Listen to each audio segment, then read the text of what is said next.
Galera, vou mostrar pra vocês agora o vapor de gasolina aí no Corsa 1.0. Fábio do TBI que faz a coletora da recipiente atuar.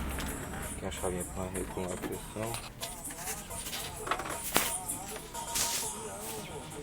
Aí, isolei a válvula burgo aqui, ó. Vocês podem ver.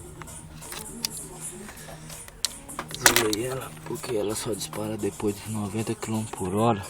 Então fiz ela disparar. Tá sempre disparado aqui ligado. É o conector que você sempre conecta ele para não acender luz lá no painel. Porque fica acendendo a luz lá no painel. Esse aqui é o que vem direto do tanque, esse vapor.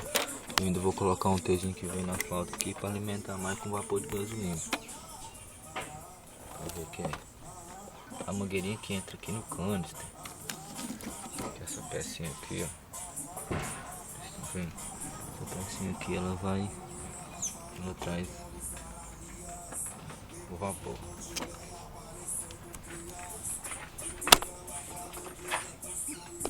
Então esse aí, o vapor de gasolina fazendo 18 km por litro no Corsa. Aí aqui nós temos o hidrogênio sendo gerado aqui, ó.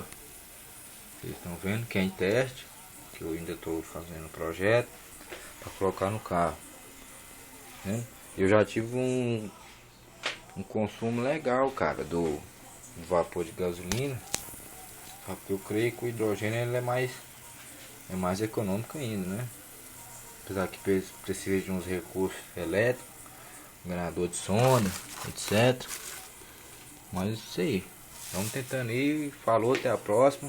Dá um like aí no nosso vídeo aí. Compartilha. Conhecimento do nosso canal aí. Vamos ajudar a divulgar aí, gente. Falou, valeu.